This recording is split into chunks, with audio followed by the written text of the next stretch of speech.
Maybe be a little bigger.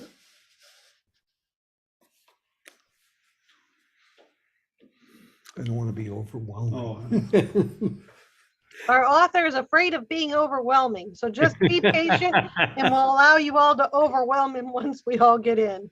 No, because we moved the screen closer.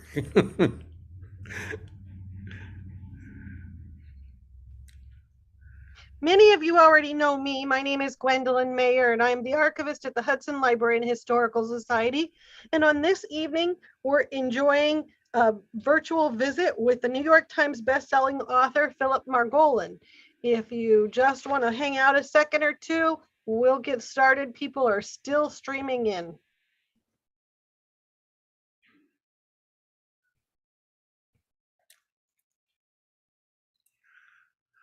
Many of you know that Easter is this coming weekend.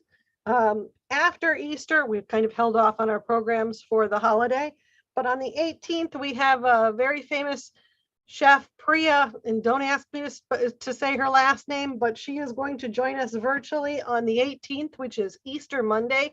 And I assure you, she is a New York Times selling best author, and it'll be a worthwhile program.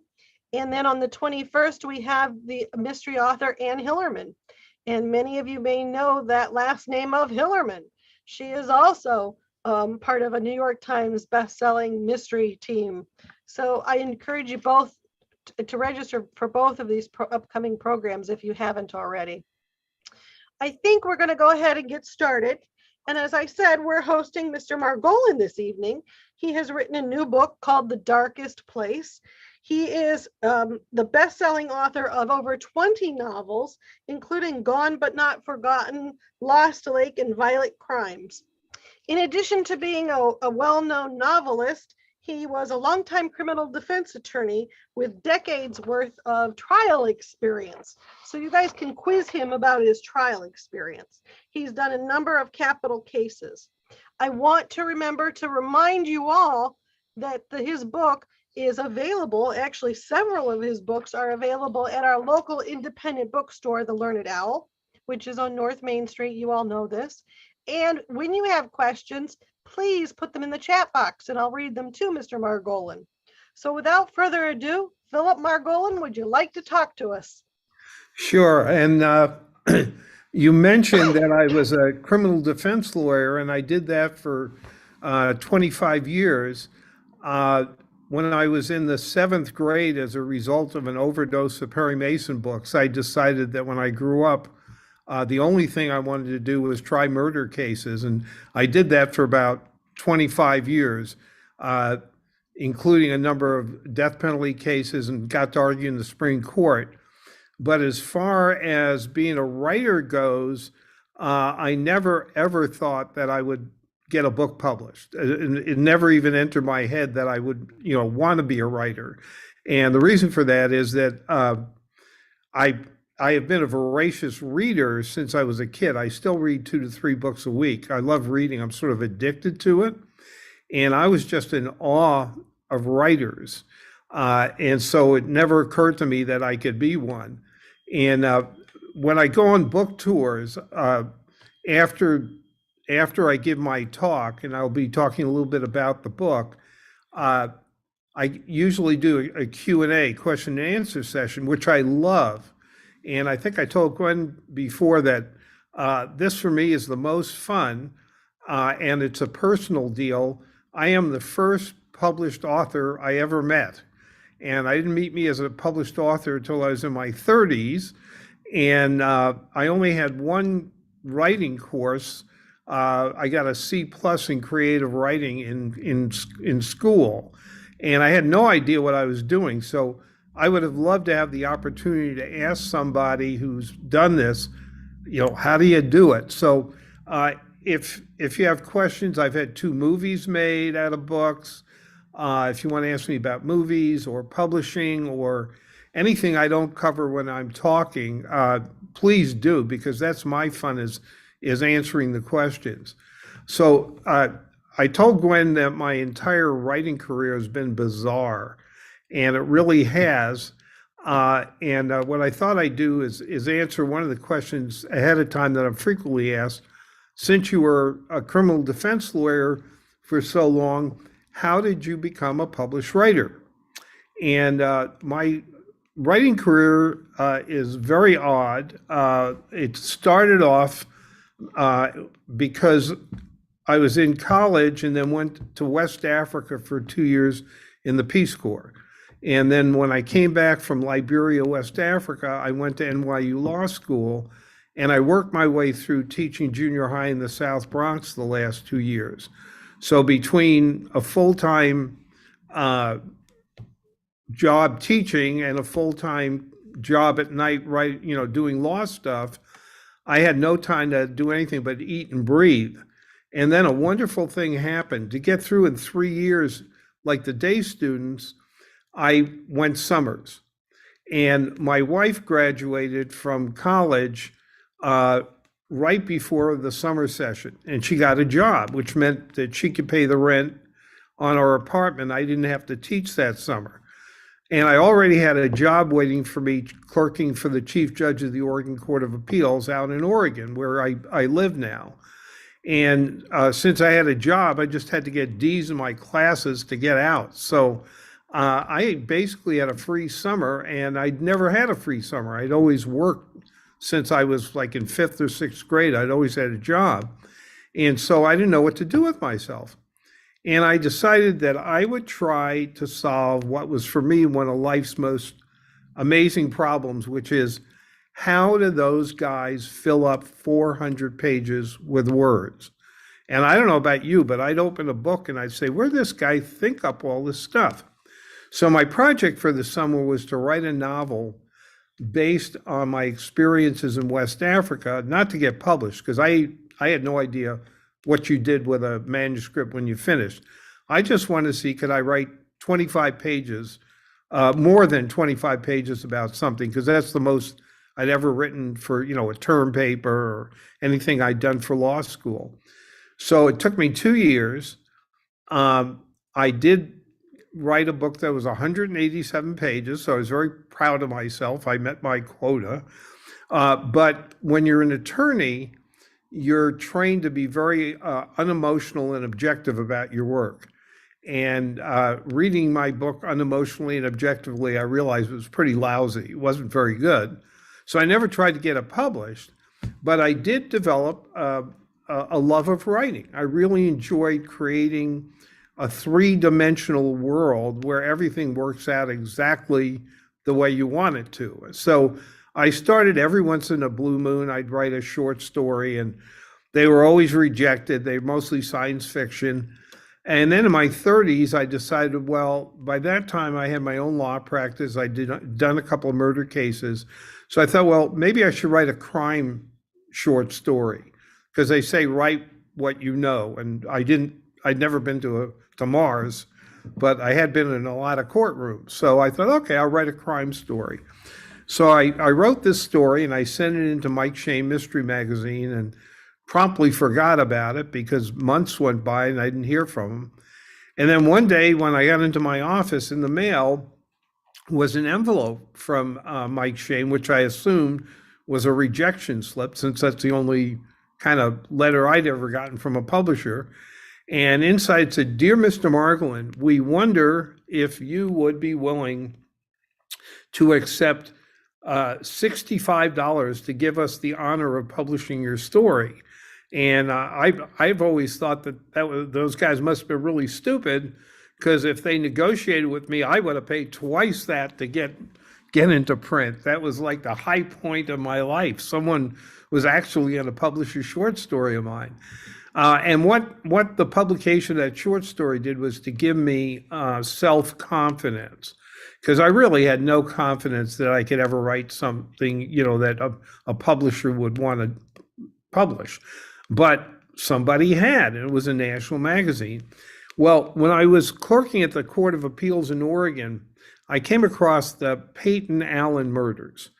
And in my personal opinion, having done 30 murder cases myself and read a number of the true crime books, I think Peyton Allen is the single most bizarre and amazing murder case in American history, not just Oregon history. And it literally has everything and the kitchen sink. It was in the courts for 20 years. It's the most unusual case I've ever come across. And there weren't a lot of people writing. This was back in the 1970s. There weren't a lot of people in Oregon writing. Now we have fabulous writers, and we have an Oregon Book Awards every year. But back then, there wasn't anyone, and none of them were writing legal thrillers. So I had this little gem all to myself. In the back of my head, I always thought, well, if I do try to write a novel, I'll try to fictionalize Peyton Allen. So I started writing I was 5 chapters in, and this is when things got very strange. I got a call out of the blue from Marty Bauer. Now, Marty had roomed next to me at NYU Law School. We'd had a couple of courses the next year, second year, but then I lost track. I moved to Oregon. He stayed in New York City.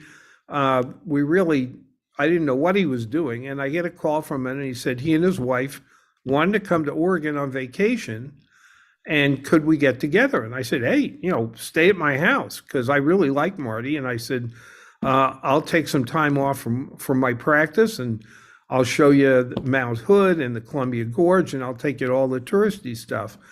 So when I picked him up at the airport, I asked him the question that you would have asked anyone that you hadn't seen in 4 or 5 years.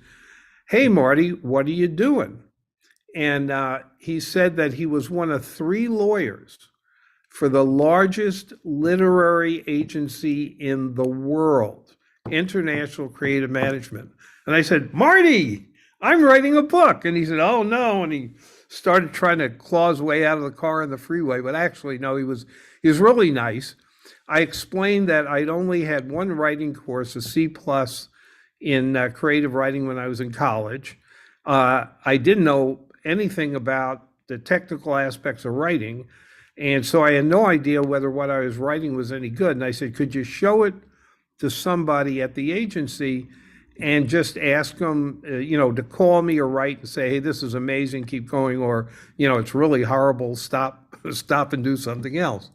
So Marty took the 5 chapters back to New York, and I forgot about it because months went by. And one night I was in trial, and we recessed around 5 o'clock.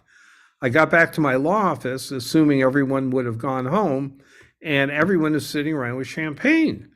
So I said, what happened? I thought maybe someone had won a case or something. And they said, your agent called, which I didn't know I had an agent. So what happened was Marty liked the 5 chapters. And he asked one of the people at the agency, who was an apprentice agent, wasn't even a real agent. He had been a secretary to an editor at Pocketbooks. And he had decided he'd rather be an agent than a secretary. So he was basically an apprentice. He was getting coffee for the real agents and opening up their mail and stuff and learning the ropes. And Marty said, my friend in Oregon wrote this, see what you can do. And Jed Mattis was his name, and he got the bright idea of calling up his old boss at Pocketbooks. And he liked the book, and I got a book contract. So that is not the way it normally works. Usually writers go through years and years of suffering and rejection, and I didn't, and I'm sort of glad I skipped that, but it was a very bizarre way to get your first book published. So that's really how I broke in. I wrote a second book that was published in 1981. So Heartstone, my first book, came out in 78. 81, the second book came out, and then I didn't write for 12 years. And the reason that I didn't write for 12 years is that my real passion was criminal defense. And the same year that my book got published, I also argued in the US Supreme Court. I was only 34 at the time. And my daughter was also born, so it was a pretty good year. And then in between the two, I started getting hired to do major murder cases and appeals and all the stuff I wanted to do since I was a little kid. So I put the writing on the back burner. And then in 1992, my wife and I had a dinner party at our house. And again, part 2 of weirdness. I got an idea for a third book after a discussion with one of the guests. And I thought, oh, it'd be nice if I had a third book published. I hadn't had one in 12 years. So I sat down and I wrote this book, Gone But Not Forgotten.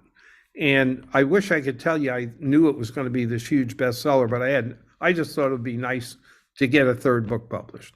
I had no idea what was going to happen. So I finished the book. I called up my agent and I said, I just finished a manuscript for a third book. Would you want to take a look at it? And I hadn't talked to her very much in the past 12 years. And she said, well, I'd love to, but my son's getting married in Paris. So I'm not going to be in the country for a month. So I said, well, you waited 12 years for me. I can wait a couple of weeks for you. And I said, I'll just send it to you. And then if, when you get around to reading it, let me know what you think. Okay.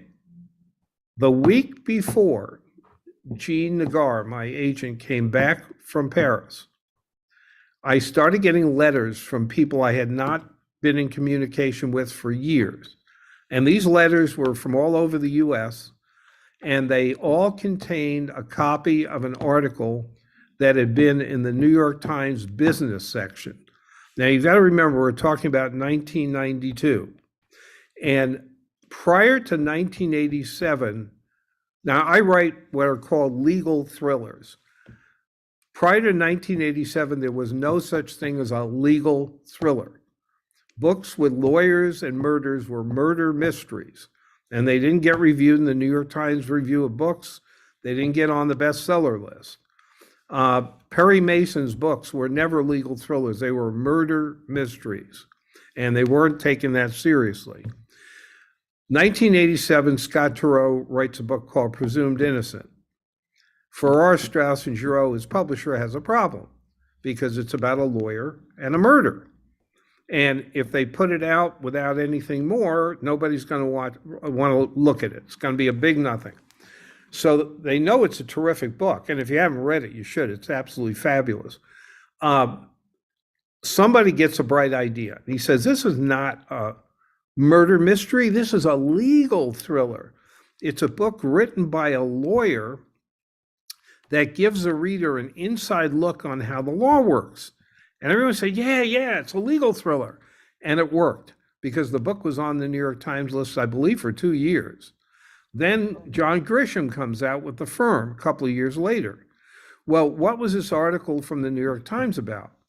It was about the fact that everybody in America wanted to read legal thrillers, but publishers had no books.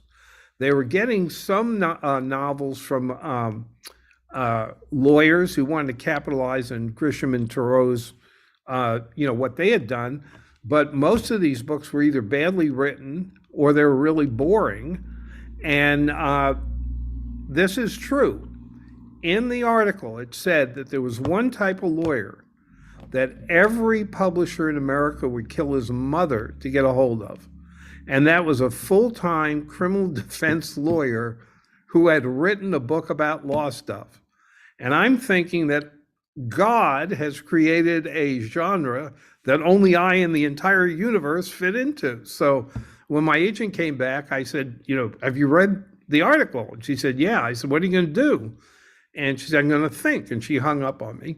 So a couple weeks later, I was on vacation and I called in for messages to see if there were any emergencies in my law cases. And one said, call your agent. So I called Jean up and I said, what's up? She said, where will you be August 4th? And I said, I don't know, probably in my office working on a brief. She said, oh, okay. I said, well, why do you want to know? She said, oh, I'm going to auction your book on that day. And boom, I was out like a light because the normal way a book is sold is that your agent gets a manuscript and she sends it to one editor at one publishing house at a time. Now, these editors are really busy. They've got their own books that they're editing. There are other books that people, want them to take a look at, other manuscripts. So you may not get any feedback between 2 and 4 months. If they don't like it, they're going to pass and you've got to go through this all over again. But if your agent thinks she has a bestseller on her hands, she will send the manuscript out to everybody in publishing that she thinks might be interested in your type of book. And then they have an auction for it. And that's what happened with Gone But Not Forgotten. It was a 2-day auction. Anything you as an author dream of happening happened with that book. It was sold over 1 million copies. It was on the New York Times list for 10 weeks. It got up to number 3, 27 foreign publishers, a movie, and on and on and on and on, except I didn't win the Pulitzer Prize. But other than that, it was just an amazing ride. So getting into The Darkest Place, which is my 25th book, it's the 5th book in the Robin Lockwood series. Now, when I finished Gone But Not Forgotten, it was such a huge success that I thought, what will my next book be? And I said, well, I'll do a sequel. Betsy Tannenbaum is the heroine in Gone. I'll do another Betsy Tannenbaum with a serial killer. But then I remembered Arthur Conan Doyle. Arthur Conan Doyle hated Sherlock Holmes. He really wanted to write historical novels. And anytime he didn't write something with Sherlock in it, nobody would read it, and they'd say, when are you going to do another Sherlock? And he tried to kill Sherlock Holmes. He threw him off Reichenbach Falls to murder him, and the public just went insane, so he had to go back and write some more Sherlock Holmes stuff.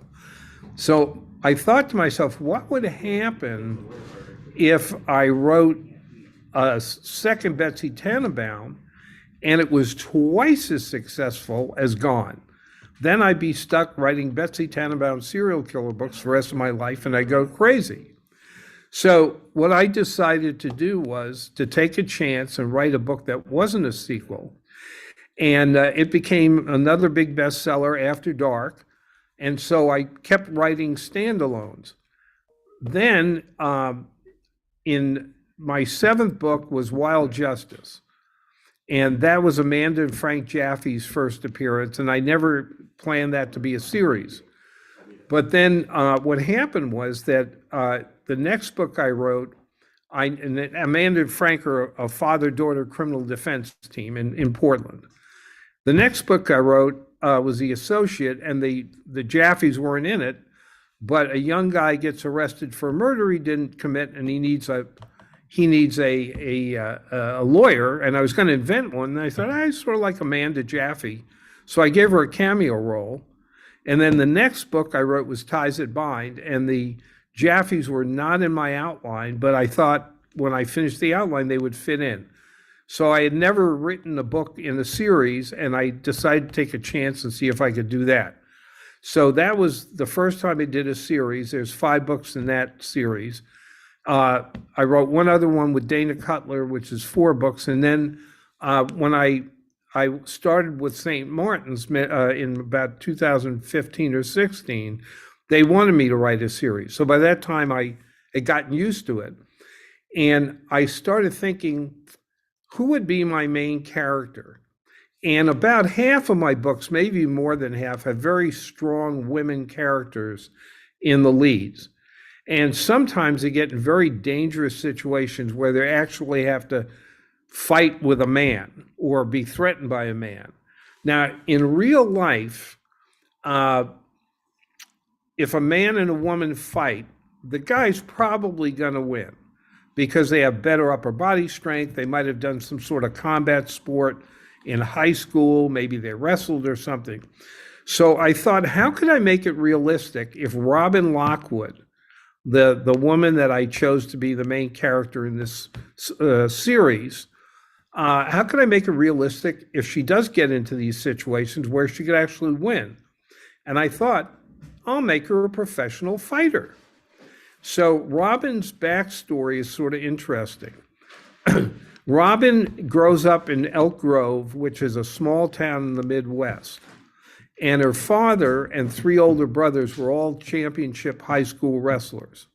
So when she gets to high school, she wants to be a wrestler also, but the parents go crazy and they say, we can't have a girl wrestling with our boys. So they convince the school board to ban her. And her father hires a lawyer and sues. And that convinces her that she wants to be a lawyer when she grows up, because the result is she's allowed to go on the team. And she actually places third in her high school conference, the first girl to ever do that. And then when she goes to college, she goes to a college that has a Division I top wrestling team. So she doesn't even bother to try out there, because she knows there's no way she can make that team. But she's still interested in combat sports. So she starts studying mixed martial arts. And when the first book in the series starts, The Third Victim, she's retired, and she went from college to Yale Law School. She's a physics major, gets into Yale, which is the toughest law school in the country to get into. But she has a career as a professional mixed martial artist. And she is fighting in pay-per-view events in Las Vegas on television, and earns her tuition to law school by fighting on these big celebrity events. So in her first year in Yale, she gets into a big pay-per-view event where she's knocked unconscious and decides she'd rather, she has concussion and short-term memory loss. So she's ranked 9th in the country, but she realizes she's probably not going to do any more fighting when she graduates law school. And she decides, because of the brain damage problem, that she's going to quit fighting. So that's sort of her backstory. And in The Darkest Place, which is the 5th book in the series, and I try intentionally to make each book, even though it's in a series, read like a standalone. Because I hate it when I pick out a book that's in a series, and it's like maybe the 3rd book. I haven't read the other ones, and I can't follow it at all. So I really go out of my way to try to make each book in a series a standalone that you can read without having read the other ones. But in The Darkest Place, Robin suffers a horrible personal tragedy. And to try to recuperate, she goes back to Elk Grove. And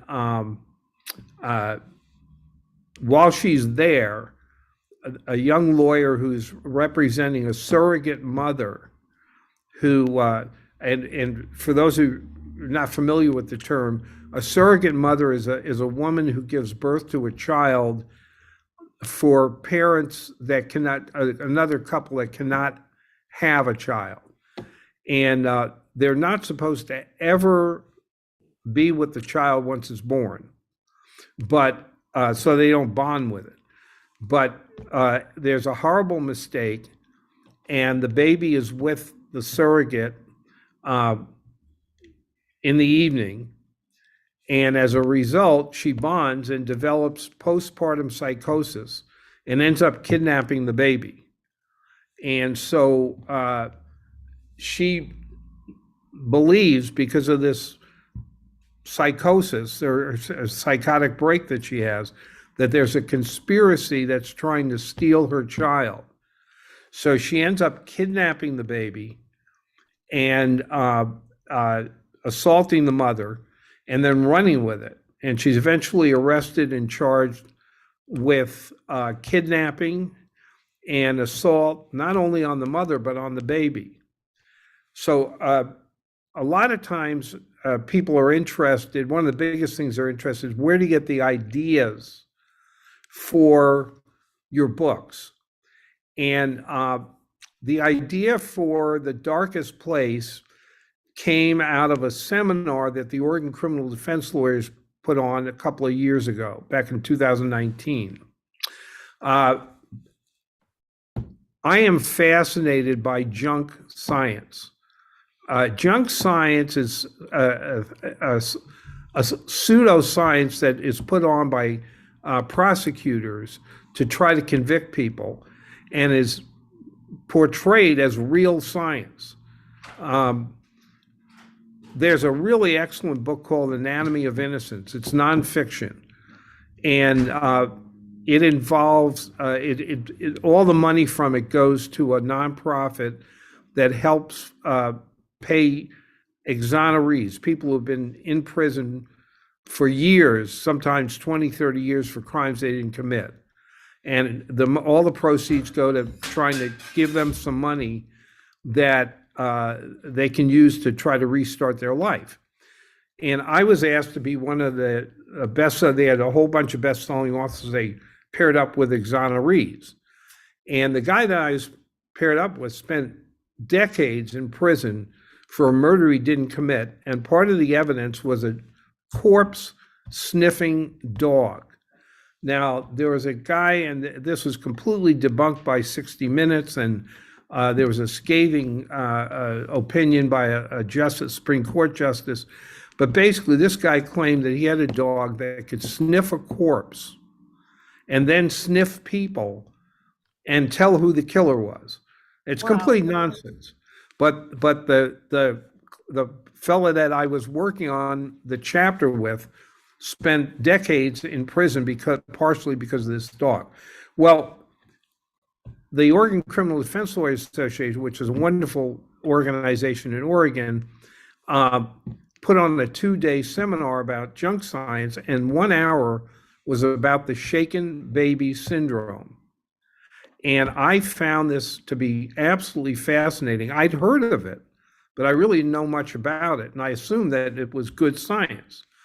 And what happened was back in the 1970s, when no one was talking about child abuse or spousal abuse, there were doctors who were finding children with certain brain damage. They'd have cerebral edema, they had the bleeding on the brain, they'd have hemorrhages in their retinas, but no external signs of abuse. No skull fracture or marks like someone had punched the baby or grabbed the baby. And they couldn't figure out what caused this damage. And they came up with the theory that somebody must have shaken the baby so severely that it caused the damage. And so they never anticipated that this was going to be used by a prosecutor in a criminal case. They just wanted to educate parents and other doctors that you shouldn't shake babies. Well, some prosecutors got a hold of this and started putting people in prison when there was no external signs of abuse, but a child showed up with this 3 particular types of brain injuries. And everyone sort of started accepting this, that this must be the person who shook the baby. The problem with this is, and it didn't occur to me until I heard this lecture, when you get a scientific theory, you test it. So I have a theory that if you eat hot dogs, it will cure cancer. I might be right, I might be wrong, I don't know. So what am I going to do? I'm going to get 100 people with cancer, and I'm going to have them eat hot dogs. And if their cancer is cured, then we have this wonderful proven scientific theory. And if it doesn't, then we know we have to start looking for a different cure. What's the problem with the shaken baby syndrome? Why can't you test it? Because if everybody who's listening to me right now takes a baby and shakes it as hard as they can to see if they can give it brain damage, you'll all be arrested and thrown in prison. So you cannot test that theory with live babies. Well, a couple of neuroscientists got the idea, well, we can't shake babies, obviously. So is there a way to test this? And they decided to try biomechanics. And they got a whole bunch of football players, big strapping guys, and they gave them crash dummies that NASA and the automobile industry uses. And they had said, shake these things and see if we can create enough force so that we could replicate these internal brain damage things. And it doesn't work. Nobody has ever been able to replicate enough force to create the damage that these doctors have found. The Gooch Commission in Canada and another commission in England called experts from all over the world to study whether or not this is valid science.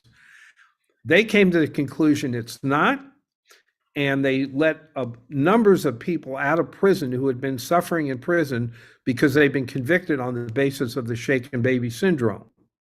Now, Oh, go ahead. Go ahead and stop you here and remind people to put their questions in the Q&A box. But go ahead with the rest of your thought. Yeah, I'm almost done and ready to take questions. So that's where I got the idea for Darkest Place. I decided I would send Robin home, but she would then become co-counsel with this local lawyer who's he's in over his head. He's never had a major murder case. And that's Robin's bread and butter. She does big murder cases. And so she co-counsels on a case involving Shaken Baby. In addition to the Shaken Baby trial, there's Hidden Gold. There are mobsters. There's a murder case. So there's a whole bunch of stuff that goes on, but that's where I got the initial idea for the book. So now I'd love to take questions. Well, you're going to take mine first. Okay. Does writing exhaust you or energize you? Oh, I cannot. I hate sleeping. I get up every morning and get into I kept my law office to write in. I haven't practiced since '96. I get up and can't wait to get downtown. I'm usually in my office about 7:30. I get a grande non-fat caramel latte. I do a crossword puzzle, check my emails, and then I start writing. I usually am underway by 8 and finish up around 3 o'clock. I do get tired by 3 because creative writing is very, very tiring, but I love it. You haven't switched over to Wordle yet? No, I do the New York Times every morning, and that's enough. If I start doing Sudoku or Can or Wordle, I would never, ever get any work done. So one addiction's enough. So you mentioned the fact that your lead characters have both been women. Mm-hmm. Do you ever imagine doing a lead male character?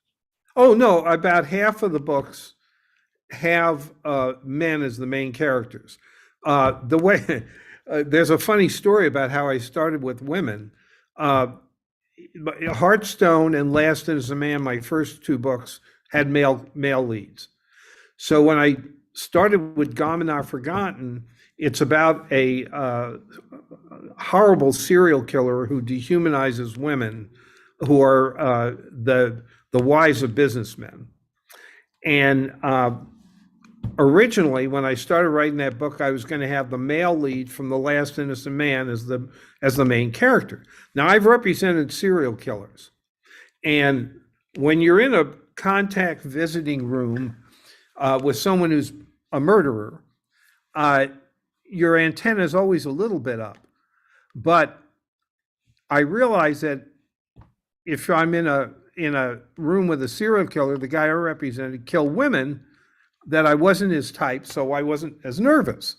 Well, I'm thinking to myself, there's a scene where the lawyer is hired. It's in a high-rise office building at about 8 in the evening. The only people in this office in the building are the cleaning crew. And this lawyer, male lawyer, is with this horrible serial killer. And I realized since he's a male and the guy kills women, the tension level would be like 1 out of 10.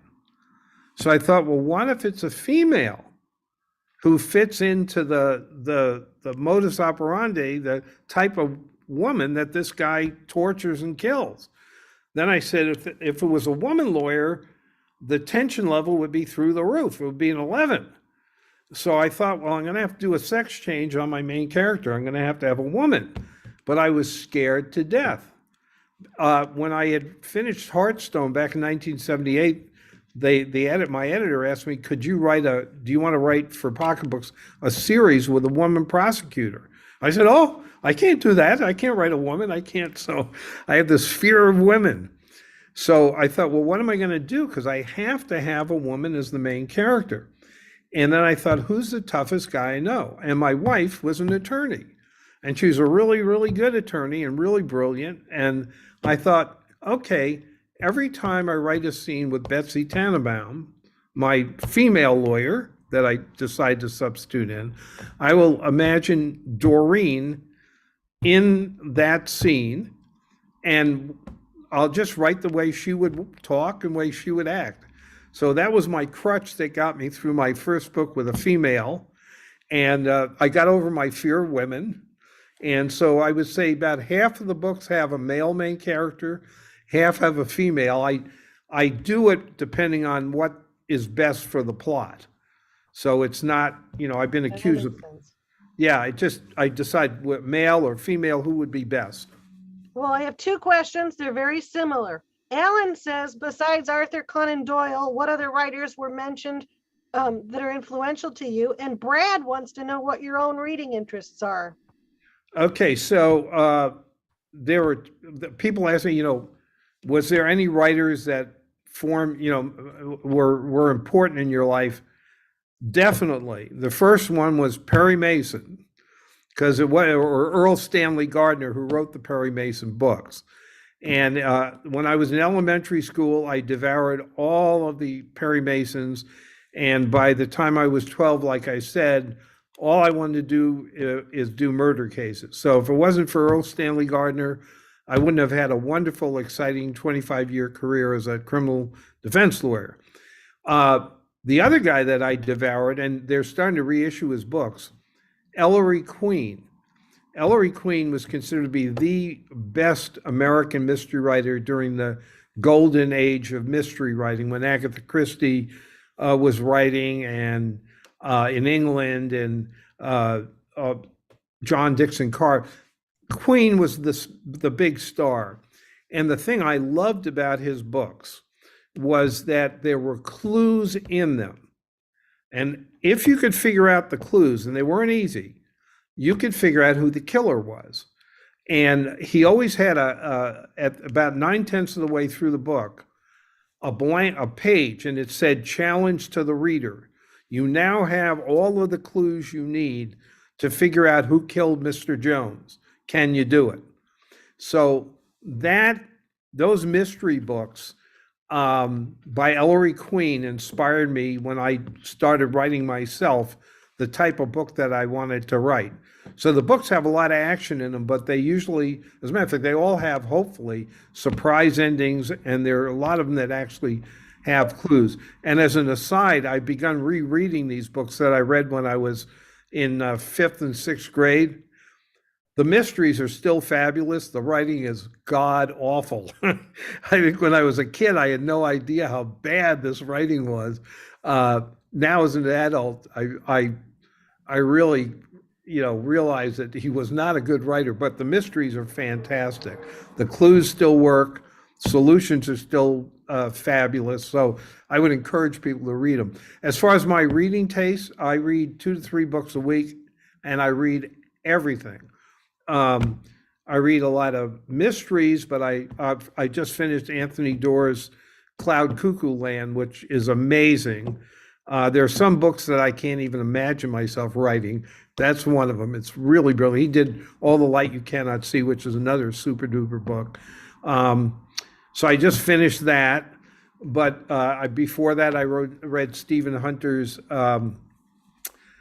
Targeted, which is his latest Bob the Nailer book. So I go all over the place. I'm reading a novel now called The Magnolia Building, something like that, by Fiona Davis, and it's set in the Frick Museum in New York City, which is my favorite museum. So it's like, if it's a good book, I read it. I read a lot of classics. I've read War and Peace 4 times. I love War and Peace. It's my favorite book. So that, I hope, answers your question. Abby wants to know if you plot out your entire book before you begin drafting a novel. I am very anal. I think it's from being a lawyer, where you have to have, if you're going to do a death penalty case, you've got to have everything worked out in advance, all the I's have to be dotted. So I have a system for writing that I developed. Now, I think I told you I only had the one writing course, so I had to make up my writing, how I wrote books by myself.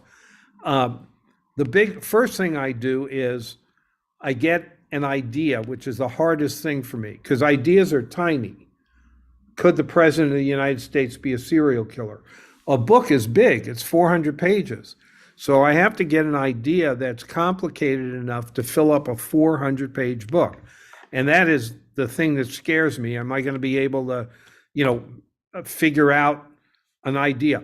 Once I get the idea, I do not write. And I urge people who are thinking of writing, when you get your idea, don't write a word. Think about who the characters are, what scenes you want to have in it. And then the biggest and most important thing, how will it end? And I don't know how many of you have had this happen, but I've had this happen a number of times. You read a book, it's fantastic, you're recommending it to everyone, and then the ending stinks.